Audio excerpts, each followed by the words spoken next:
ना सदासिन्नो सदासित् तदानीं नासिद्रजो नो व्योमा परो यत् किमावरीवः कुह कस्य शर्मन्नम्भः किमासीत् गहनं गभीरं सृष्टि से पहले सत नहीं था, असत भी नहीं, अंतरिक्ष भी नहीं, आकाश भी नहीं था, छिपा था क्या, कहाँ, किसने ढका था, उस पल तो अगम अतल जल भी कहाँ था।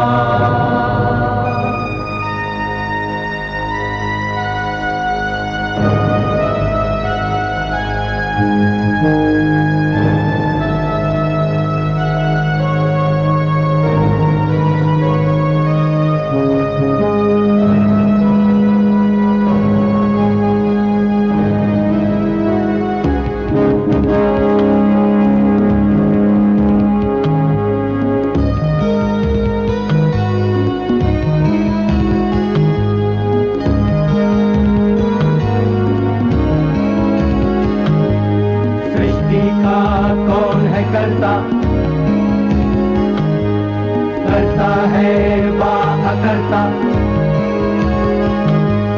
ऊंचे आकाश में रहता, सदा अध्यक्ष बना रहता, वही सचमुच में जानता या नहीं भी जानता है, किसी को नहीं पता, नहीं पता, नहीं है पता, नहीं है पता।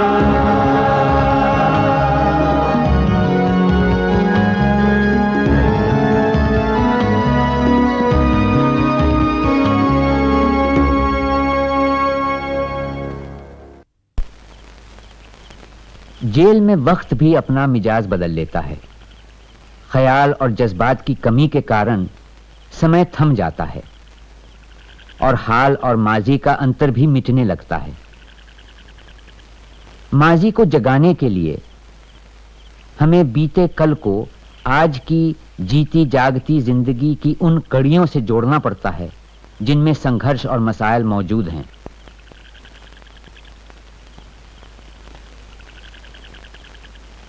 मैं चाहता हूं कि आपके सामने हिंदुस्तान के अतीत की तस्वीरें रखूं, ये एहसास दिलाने के लिए कि किस तरह हमारा देश कदम ब कदम बदला है।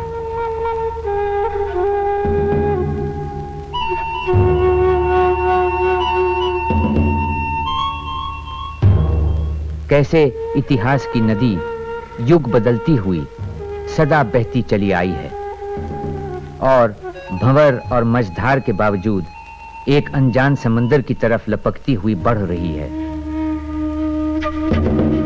भारत में दर्शन शास्त्र, पुराण और महाकाव्य सब इस बात के गवाह हैं कि हमारे विचारक सदा सृष्टि के निर्माण का रहस्य खोजते रहे हैं। दुनिया का मूल पदार्थ आदि जल माना जाता है।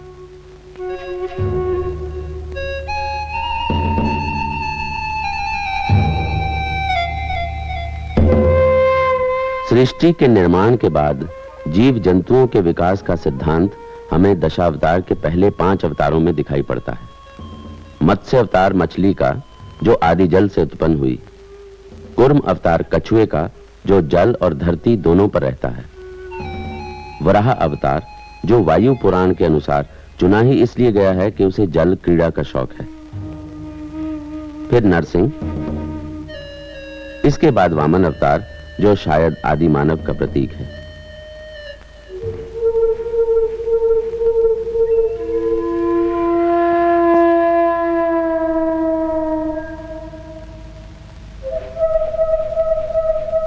उस समय के लोग घर या भवनों में नहीं, गुफाओं में रहते थे। वो कंदमूल और शिकार के जानवरों का मांस खाते। ये आदि मानव तस्वीरें बनाना जानते थे। नुकीले पत्थर और लकड़ी के कूंचे से वो गुफाओं की दीवारों पर जानवरों के चित्र बनाते। जंगली जानवरों के प्रति आदि मानव को भय और श्रद्धा दोनों रहे होंगे। और शुरू में इनकी आराधना भी होती होगी। फिर भित्ति चित्रों में मनुष्य के आकार भी बनने लगे जो टोने टोटके जैसे थे। साथ में नृत्य और प्रथाएं भी होती ताकि शिकार में सफलता मिले।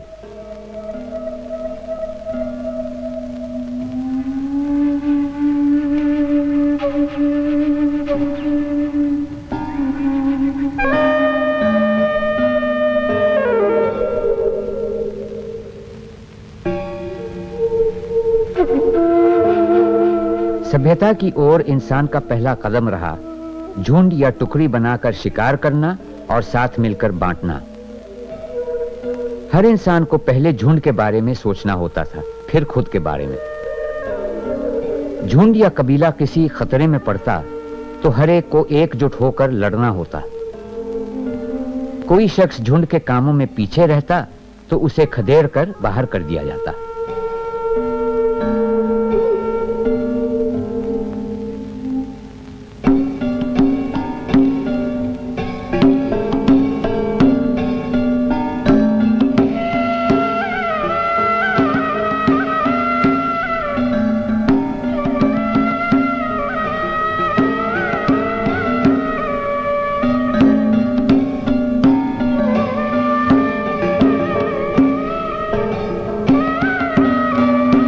आज के शिकारी अन्नबटोर आदिवासी लोहे के औजार इस्तेमाल करते हैं, मगर आदिकाल की बस्तियों की खुदाइयों से हमें एक ऐसे दौर का पता लगता है जब औजार पत्थर के थे। खुरचने, काटने, चीरने के पत्थर, तीरों के फल, कुल्हाड़ी और चाकू जैसे पत्थर। इनमें से कई औजारों पर लकड़ी बांधकर इस्तेमाल में लाया जाता होगा, जैसे तीर के फल। जो लोग ये औजार इस्तेमाल करते थे वो पूर्व पाषाण युग के कहलाते हैं, क्योंकि वो पाषाण यानी पत्थर के औजार और हथियार काम में लाते थे। पूर्व पाषाण युग खत्म होते होते दुनिया का मौसम गर्मा गया। बर्फानी नदियों की जगह घने जंगल उगने लगे थे। इन जंगलों में रहने वालों की नस्ल भी नई थी। उन्हें उत्तर पाषाण युग के आदमी कहते हैं। इस नस्ल की सबसे अहम दरियाफ्त थी खेती बाड़ी, जिससे इंसान को काफी आराम मिला और नई इजादों के लिए ज्यादा समय। मिट्टी के बर्तन बनने शुरू हुए जिनकी मदद से खाना पकाया जाता था। पत्थर के औजार पहले से उम्दा बनने लगे। भेड़, बकरी, कुत्ता, गाय जैसे जानवर पाले जाने लगे। कपड़े की बुनाई शुरू हुई। इन लोगों ने अब झोपड़ियों या कच्चे घरों में रहना शुरू किया।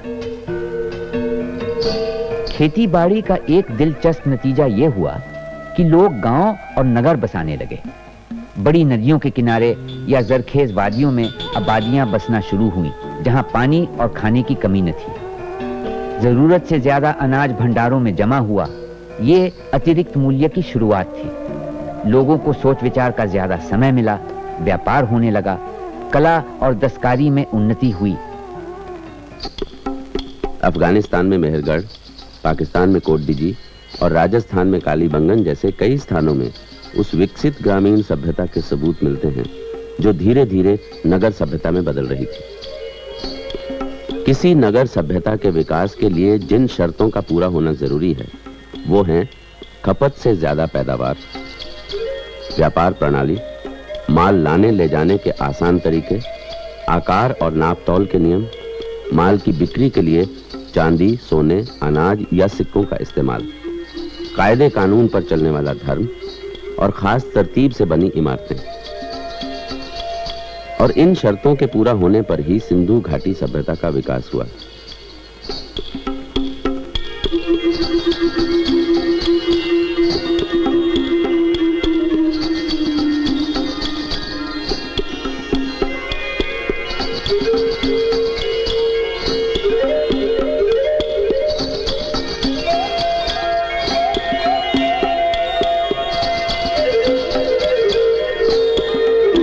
ये पुरानी भारतीय संस्कृति आज के भारत की तहजीब का आधार है।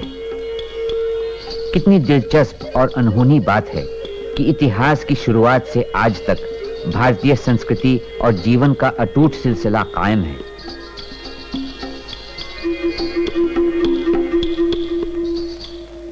इस कभी न खत्म होने वाले जुलूस के साथ कभी कभी खुद को जोड़कर भी देखा जिसके कि आखिरी सिरे पर मैं खुद जद्दोजहद कर रहा हूं, फिर अपने आप को इससे काट लेता हूं और ऐसे देखने की कोशिश करता हूं जैसे पहाड़ की चोटी से नीचे खाई को देखते हैं।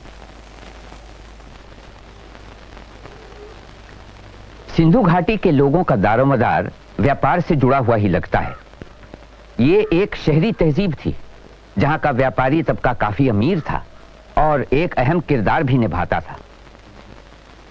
सड़कों के किनारे छोटी छोटी दुकानें हुआ करती थीं, बिल्कुल आज के हिंदुस्तानी बाजारों की तरह।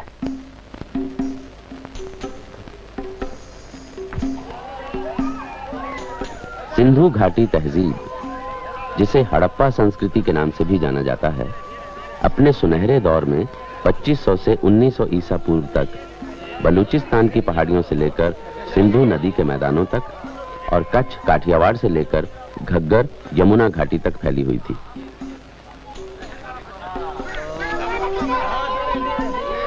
सिंधु के मैदानों पर मोहनजोदड़ो और हड़प्पा का अधिकार था। लोथल काठियावाड़ की राजधानी थी, कालीबंगन पूर्वी प्रांत का मुख्य शहर था और डाबरकोट पश्चिमी प्रांत का। सिंधु सभ्यता का असर उसकी सीमाओं से बाहर पश्चिम और मध्य एशिया तक में महसूस किया गया।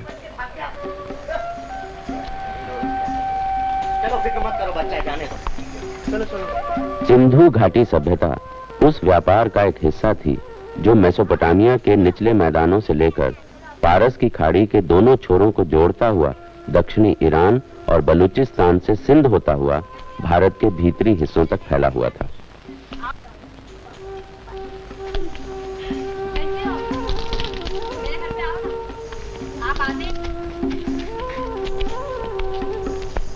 इस सभ्यता का प्रमुख जलमार्ग सिंधु और उसकी सहायक नदियां ही थीं।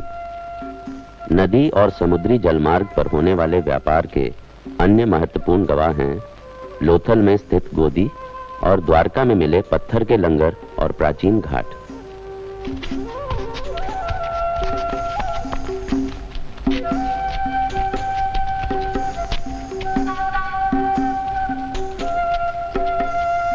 अकाद के राजा सरगोन के जमाने में लोथल और मोहनजोदड़ो से कीमती पत्थरों की मालाएं, मणि, मोती आदि, हाथी दांत और शंख वगैरह से बनी चीजें और शायद कपास की चीजें भी पश्चिम एशिया के शहरों को निर्यात की जाती थी।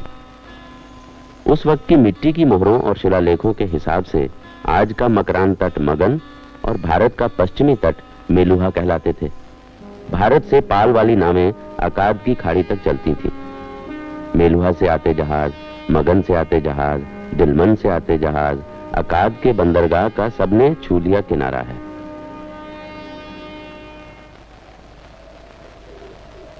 इस तरह पता चलता है कि सिंधु घाटी सभ्यता के लोग अपने दौर की मुख्तलिफ तहजीबों से सुमेरिया, ईरान और मिस्र से आपसी व्यापार में जुड़े थे।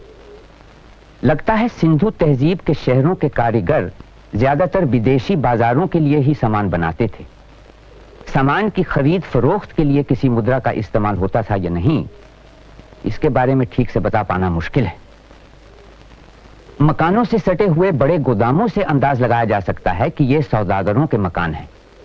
तादाद और मकान की बनावट से पता चलता है कि उस दौर का सौदागर तबका कितना ताकतवर और खुशहाल रहा होगा। इनके खंडहरों में सोने चांदी के जेवरात, कीमती पत्थर, पिटे हुए तांबे के बर्तन, धातु के औजार और हथियार मिले हैं।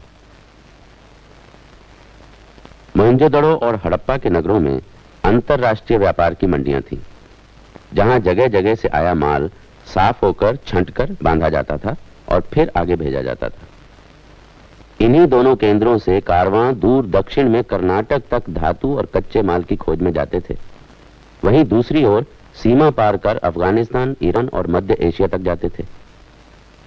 जैसे आजकल की मंडियों में माल को बांधकर बाहर भेजा जाता है और पहचान के लिए उस पर निशान लगाए जाते हैं, सिंधु सभ्यता की मोहरें भी शायद ऐसे ही इस्तेमाल होती होंगी। मोहरों पर बने ज्यादातर प्रतीक पशुओं के हैं। वजन ठीक है? हाँ, मैंने खुद परख कर देखा है। ले जल्दी ला, यहाँ ऊपर रख दे, इसके ऊपर। हाँ, और जल्दी जल्दी हाथ चलाओ, जाओ। हाँ, और मणिकों के बक्से कब तक पहुंचेंगे? वो भी रात से पहले पहुंच जाएंगे। क्यों, जल्दी किस बात की है? जहाज का सरदार कहता है कि उसका निकलना आजकल में होने वाला है। वो यहाँ आ रहा है सामान देखने। हाँ, संभाल के। हाँ, देखो शुल्गी, मुझे तुमसे कुछ पूछना था। क्या? समझ में नहीं आ रहा है कहाँ से शुरू करूं। देखो, तुम तो जानते ही हो तुम्हारे सुमेरिया में हालात ठीक नहीं है। व्यापार नगर उर से बाबिलोन आ गया है, जो तुम्हारे उत्तर में नई राजधानी है। पता नहीं ये सारा माल तुम वहां बेच पाओगे भी या नहीं। बेहतर होगा चांदी में से मेरा भाग जाने से पहले तुम मुझे दे दो। मैं इस बार खुद क्यों जा रहा हूं? इसलिए ना कि हमें ज्यादा चांदी मिले।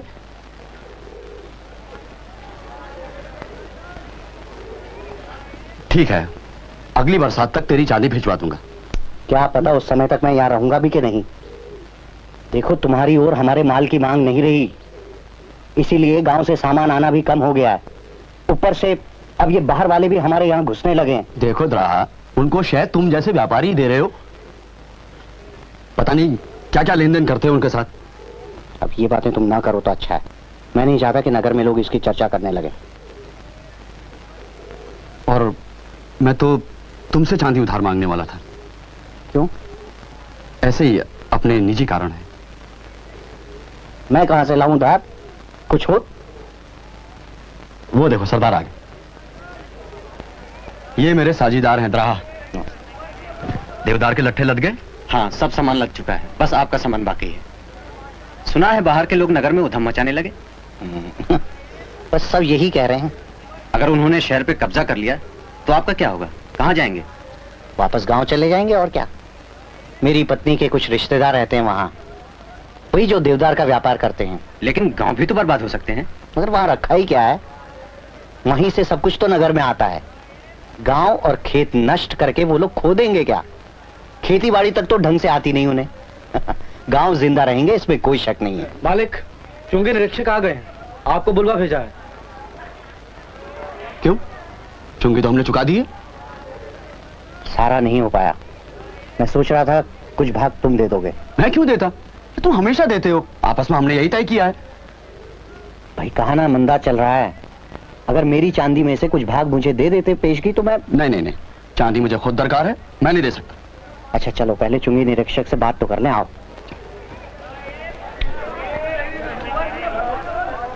मुझे चुंगी अदा करने में कुछ समय लगेगा, आप कुछ कर सकते हैं?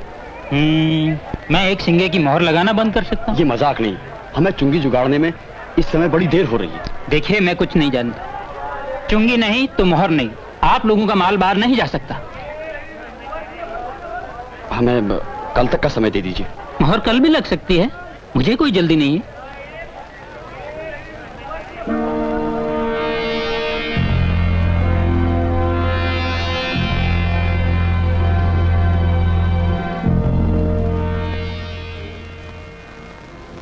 अब क्या होगा? देख लिया, कल तक मुझे चांदी चाहिए, नहीं तो तुम्हारा सामान बाहर नहीं जा सकता। एक उपाय है, यदि आप मान लें। क्या? जहाज तैयार है, आज रात को ही आपका माल लाद लेंगे। बिना मुहर के? बिना मुहर के, और रात को ही चल पड़ेंगे। वो मैं देख लूंगा। तुम ठीक कह रहे हो। और क्या, अब यहाँ रुकना नहीं। आपका क्या जाता है? अब यहाँ कुछ रुकने से फायदा नहीं है, इसमें खतरा है बहुत। ये तो चले जाएंगे, लेकिन मैं तो यही हूँ। अब सोचने का समय नहीं है, मुझे अपने लोगों को चौकस भी करना है। सिंधु सभ्यता व्यापार पर निर्भर थी, मगर व्यापारी मुनाफा कहां से कमाता? वो कौन सा बल था जिसने उस स्पष्ट वर्ग विभाजन को बनाए रखा जो व्यापार के पनपने के लिए जरूरी था?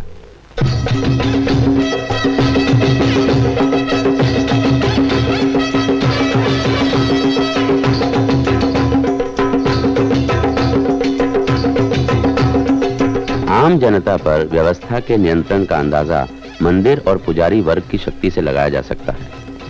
हालांकि उस वक्त की विशाल देव प्रतिमाएं तो नहीं मिलती, फिर भी हमारे यहाँ टीलों पर मेसोपोटामिया के जिगरात मंदिर जैसी इमारतें हैं। पुष्कर के पास रहने वाली देवी दासियों के साथ यात्रियों का सहवास देवी पूजा का एक संस्कार था, जो आज भी दक्षिण में देवदासी परंपरा के रूप में मौजूद है। खंडरों में बड़ी संख्या में मिलने वाली मूर्तियां आज भी भारत के कई हिस्सों में पूजी जाने वाली मूर्तियों से मिलती जुलती हैं। सिंधु घाटी में विशाल मूर्तियों और देव प्रतिमाओं के न मिलने की वजह हो सकती है जीवित देवियों की पूजा, जो अब भी नेपाल में होती है। कहने का मतलब यह है कि धर्म प्रधानता ही सिंधु घाटी सभ्यता को 500 साल तक जीवित रख सकी।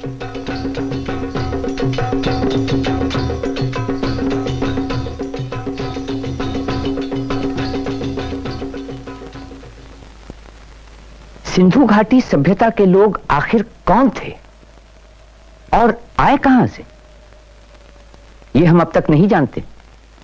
मुमकिन है कि यह देसी तहजीब ही थी और इसकी जड़ें और शाखें दक्षिण भारत में पाई जाती हैं। मंदिर, देवी पूजा और मूर्तियों की आराधना पुराने वैदिक धर्म में नहीं पाए जाते और संभव है कि ये सब अवैदिक जन प्रथाओं की देखा देखी बाद के हिंदू धर्म में अपनाए गए। आखिर क्या हुआ सिंधु घाटी तहजीब को, यह कैसे खत्म हो गई? कुछ लोग कहते हैं कि इस तहजीब का खात्मा किसी हादसे की वजह से हुआ या फिर आबो हवा का बदलाव जिसकी वजह से चारों ओर रेगिस्तान फैल गया। देखा जाए तो मौसम के बदलने का असर कुछ ही भागों पर हुआ होगा, जबकि यह तहजीब सिंधु से गंगा तक फैली थी। शायद इस सभ्यता के अंत का कारण इसके व्यापार का पतन होगा। एक और मत यह है कि लगभग 4000 साल पहले आर्यों के फैलाव की वजह से सिंधु सभ्यता धीरे धीरे नष्ट हो गई। आर्यों ने सिंधु वासियों द्वारा नदियों पर बनाए सारे बांध तोड़कर उनकी खेती का आधार ही मिटा दिया।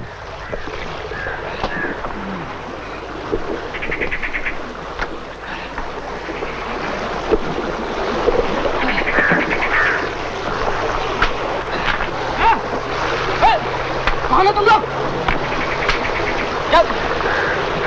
ये क्या कर रहे हैं? अब हमारे बांध नहीं तोड़ सकते। क्या बात, आप लोग बांध क्यों तोड़ रहे हैं? तुम लोगों ने सारा पानी यहाँ रोक रखा है और उधर हमारे मवेशी मरे जा रहे हैं। बिना हमारे मवेशी मरे जा रहे हैं तो हम क्या करें? इस पानी के बिना हमारी फसलें नष्ट हो जाएंगी। हम तुम्हारी फसलों के बारे में कुछ नहीं जानते। ये पानी हमारे मवेशियों के लिए ही जाएगा। आप नहीं तोड़ सकते। आप बांध को तरफ चलो, बांध तोड़ो, चलो। वेदों में जगह जगह जिक्र आता है कि इंद्र ने उन जलधाराओं को मुक्त करवाया जिन्हें असुरों ने बांध रखा था।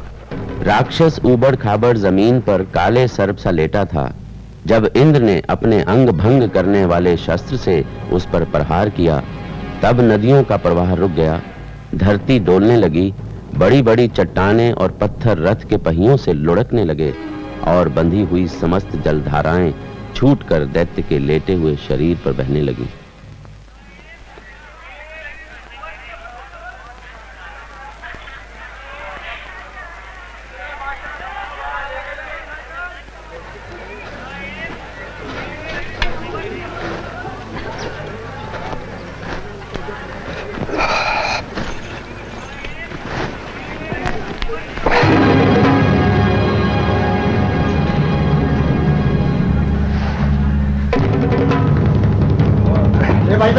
भाई साहब, तुम अपनी दुकान यहाँ नहीं लगा सकते। क्या तुम्हें मालूम नहीं है? इस शहर में तुम असभ्यों के आने के खिलाफ कानून बना है। अच्छा इसी में कि तुम यहाँ से चले जाओ। जब ये सब बिक जाएगा तो चला जाऊंगा। क्या कहा?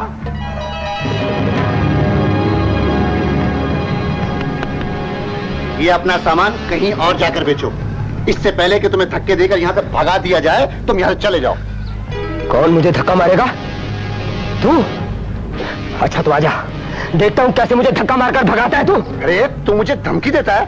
मैं तेरे को बोलता हूँ यहाँ चला जा। हट हट, तुम अपना ये सारा माल यहाँ नहीं बेच सकते। इस आदमी को शहर में आने किसने दिया? चल दूर रहो, नहीं तो मार डालूंगा सबको मैं। बुराई जी, आप इन्हें समझाइए। हाँ, तू इस नगर को छोड़कर चला जा। ये लड़ाई झगड़ा या भद्रता हम नहीं चाहते, समझ रहा है ना तू? इससे पहले कि तुझे चोट पहुंचे, चला जा यहाँ से। तू मुझे छू भी नहीं सकता, चिकनी चमड़ी वाले पुरोहित। मैं तेरी एक एक हड्डियां तोड़ दूंगा। देख, तुझे चेतावनी दे दी गई है कि तू इस नगर को छोड़कर चला जा। हम शांतिप्रिय लोग हैं, तेरी इस उद्दंडता की हमें कोई जरूरत नहीं। जा, कहीं और जाकर अपना काम कर।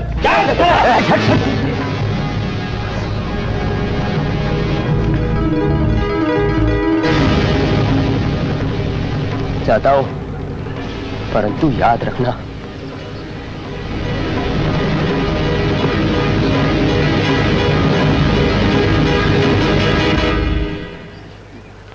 क्यों भाई, क्या हुआ? उन नीच विदेशियों में से एक शहर में घुस आया था, अपना माल बेचने की कोशिश कर रहा था, हमें उसे भगाना पड़ा। कोई मारपीट तो नहीं हुई? अरे उन जानवरों से कौन मारपीट करेगा, हमारा उनसे कुछ लेना देना नहीं है। मगर तुम्हारे आदमी भी तो उनके पड़ाव में जाकर उनके साथ व्यापार करते हैं, तब क्या ये ठीक है? आप सुमेरिया के हैं ना? हाँ। तब आप हमारी समस्या को नहीं समझ सकते। आज शाम के उत्सव में कोई गड़बड़ी न हो।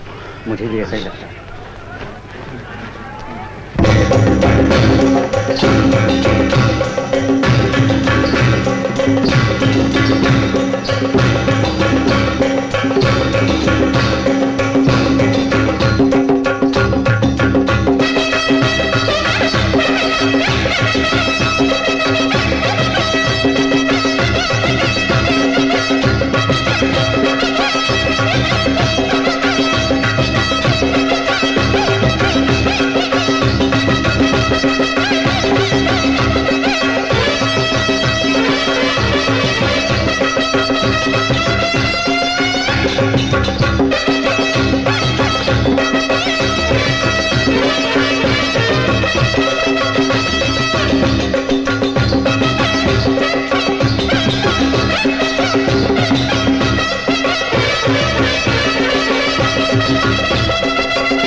क्या तय किया?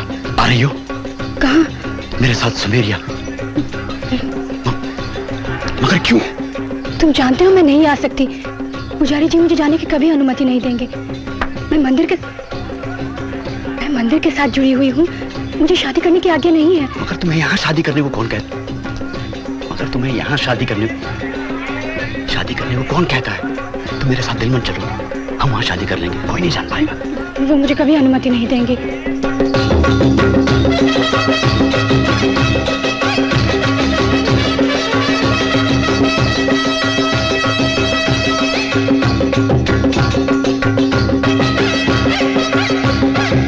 तुम मेरे साथ आना चाहती हो या नहीं? तो हम एक तरीका निकालते हैं।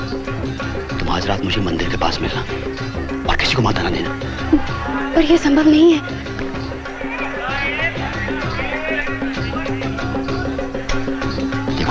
कोई उपाय सोचना, समझी? कह देना मेरी तबीयत ठीक नहीं है, मैं आऊंगा। अभी मैं चाहता हूं, पुजारी जी मेरा इंतजार कर रहे हैं।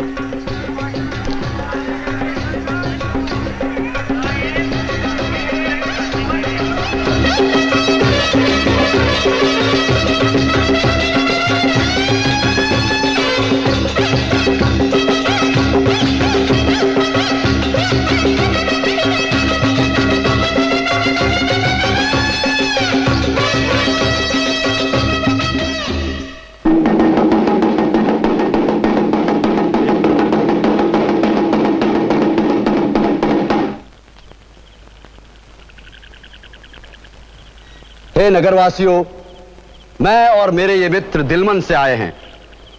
इस समारोह के धार्मिक महत्व को देखते हुए हम इस पवित्र नगर के संस्कारी नागरिकों को अपनी धरती की एक प्रसिद्ध कहानी सुनाने की इच्छा रखते हैं। यह हमारे देश के महान नायक गिलगमेश और उसके अमृत के खोज की कथा है।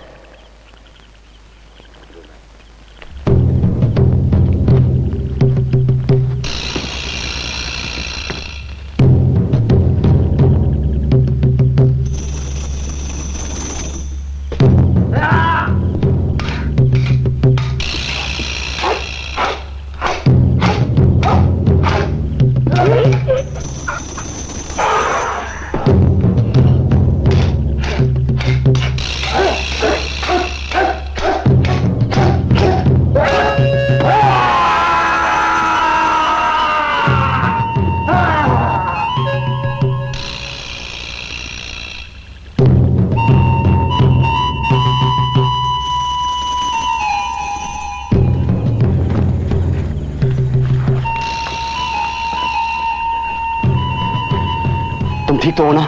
जो कुछ हुआ मैंने सुना। वो बड़ी दिल दुखाने वाली घटना थी। शुल्गी, शुल्गी, मैं तो बहुत डरा हुआ हूँ। फिक्र मत करो, कुछ नहीं होगा। ये कोई बड़ा हादसा नहीं है। बड़ा हादसा नहीं है। अब तक आर्यों ने छिटपुट खेत और बांध ही नष्ट किए थे, पर आज जब उनकी बस्ती में मैं व्यापार करने गया तो उन लोगों ने मेरा सारा सामान ही लूट लिया। नहीं शुल्गी, मुझे तो आर्यों का ये रवैया बहुत खतरनाक रूप ले लेगा ऐसा लगता है। अच्छा, इस बारे में बाद में बात कर लेंगे। सुनो, लेकिन बाद में तुम मेरे घर जरूर आना। नहीं, मैं तुम्हारे घर नहीं आ सकता। अत्री? हाँ, वो कह रही थी कि पुजारी उसे मेरे साथ जाने की इजाजत नहीं देंगे। कैसे देंगे? वो लोग हमेशा निगरानी में रखते हैं उसे। अच्छा ठीक है, मैं तुमसे बाद में मिलूंगा।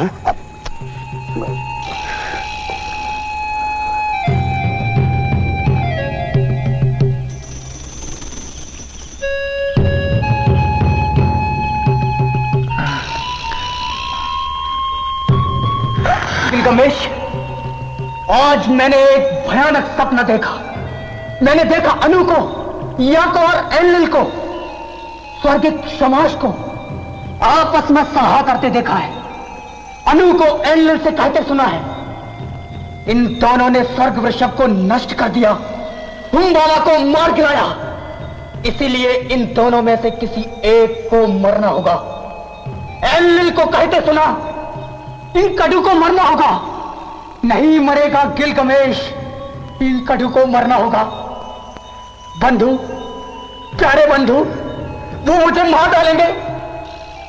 क्या मृत्यु लोक के दरवाजे जाना होगा, मरकर हाजिर होना होगा प्राण रूप में?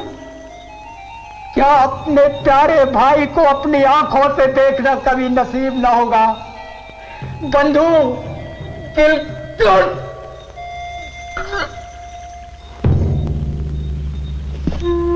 क्या हुआ? ये नींद कैसी आज तुम पर उतर आई है? क्या हुआ जो रात के अंधियार से तुम घिर गए हो?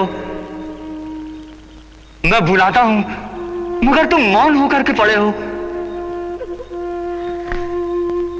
इनकी दिशा होऊंगा मैं जब मरूंगा।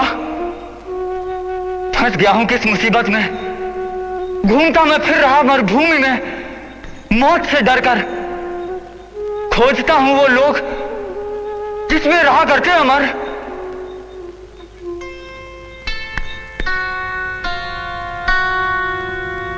गिलगमेश, क्या तुम ही हो गिलगमेश? वही गिलगमेश जिसने पर्वत के सिंहों को मारा, जिसने दानव हुम्बाबा को मौत के घाट उतारा? वही हो ना जिसने स्वर्ग वृषभ को सुलाया? अगर वही हो तो किस वजह पड़ गया मुंह पीला? किस कारण धस गए गाल? शोक हृदय में, चेहरे पर भी लिखा हुआ है, जैसे कोई बटुही जाने कितनी धरती लांग यहाँ आया है। मित्र मेरा, जिस पर उड़ेला प्यार, मानवों की जाति जैसी नियति का हो गया एकदम शिकार। 7 रातें 7 दिन आंसू बहाए, सड़ गया था बदन, कीड़े रेंगा किए। घूमता मैं फिर रहा मरुभूमि में, मौत से डरकर। चुप रहूं कैसे, क्या सोचकर, जबकि मित्र मेरा प्यारा मिट गया धूल में मिलकर। क्या मुझे भी लेटना होगा ऐसे ही, फिर कभी उठना ना होगा?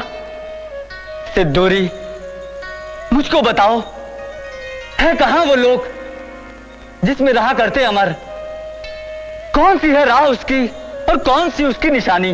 गिलगमेश, वो देखो मल्ला उर्श नाभी ले जाता वो अमर लोक को, पूछो उससे।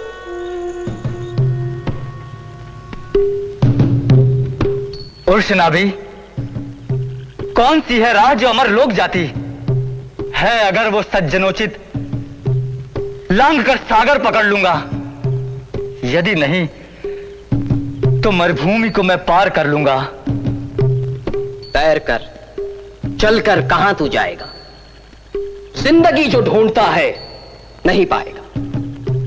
देवताओं ने मनुष्य को जब बनाया, मौत को उसके लिए था तब रचाया।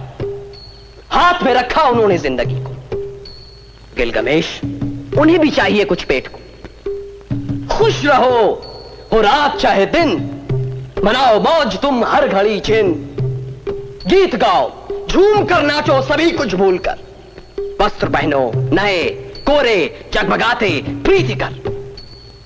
चल रहा उंगली पकड़कर उसकी तरफ भी ध्यान दो। वो तुम्हारा शिशु, तुम्हारा अंश, उसको मान दो। सहचरी पत्नी तुम्हारी, बाह का बंधन उसे दो।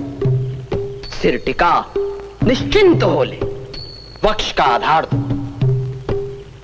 तुम मनुज हो, मनुज का जीवन जियो। है यही कर्तव्य, इसको समझ कर कीजिए।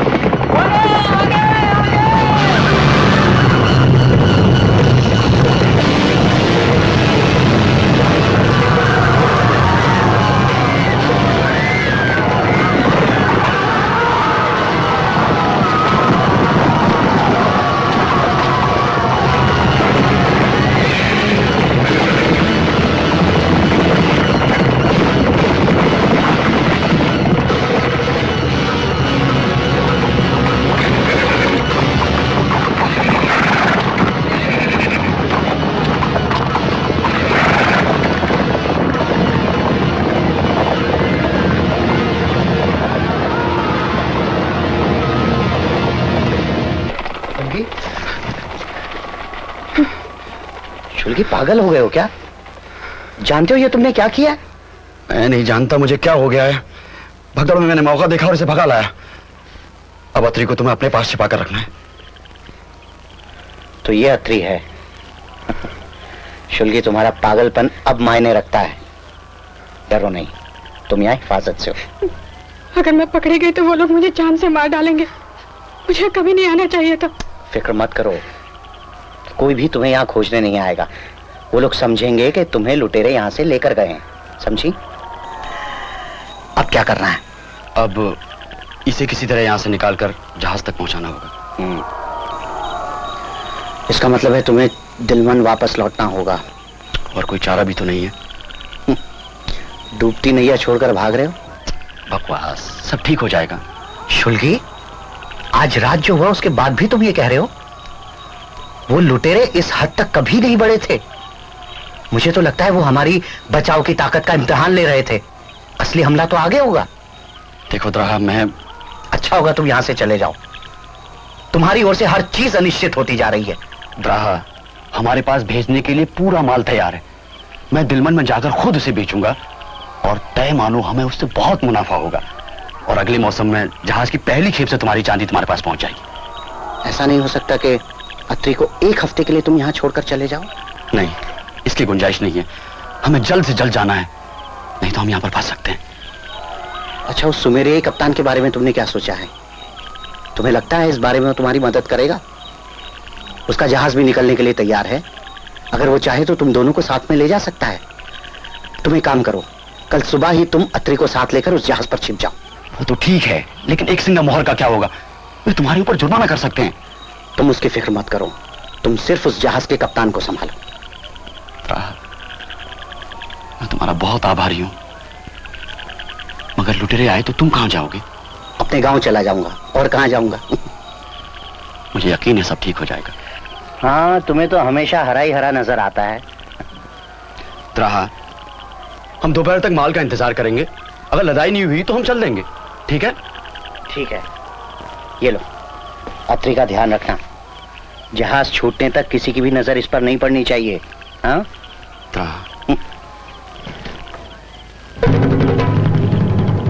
चलो जल्दी करो।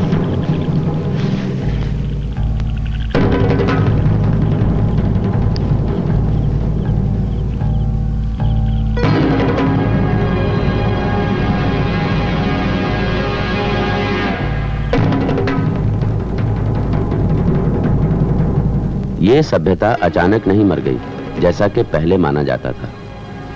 उसे अपने स्वरूप में परिवर्तनों के दौर से गुजरना पड़ा। 1600 से 1900 ईसा पूर्व का ये परिवर्तित रूप वाला दौर उत्तरकालीन हड़प्पा के नाम से जाना जाता है। इसके बाद आर्यों का फैलाव हुआ और जैसा कि इतिहास में होता आया है, उन्होंने पुरानी सभ्यता के प्रभाव को धीरे धीरे स्वीकारा और उसके कई पहलू अपना लिए।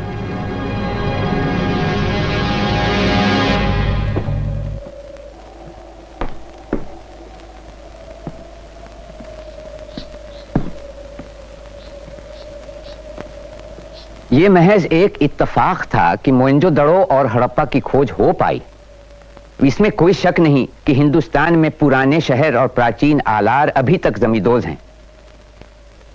इस सिंधु घाटी तहजीब और आज के हिंदुस्तान के बीच कई जगह सिलसिला टूट गया है। उन टूटी कड़ियों के बारे में हम बहुत कम जानते हैं, फिर भी एक मुसलसल रिश्ता बनता चला आ रहा है वक्त के साथ साथ लगातार, जो आज के हिंदुस्तान को 6-7 हजार साल पुराने माजी से जोड़ता है, जबकि सिंधु घाटी तहजीब का आगाज हुआ होगा। हमें वाकई हैरत होती है कि मोइंजोदड़ो और हड़प्पा में कितनी सारी चीजें हैं, जैसे वेशभूषा और दस्तकारी, जिनमें हमें आज की रिवायतों और रहन सहन की झलक मिलती है।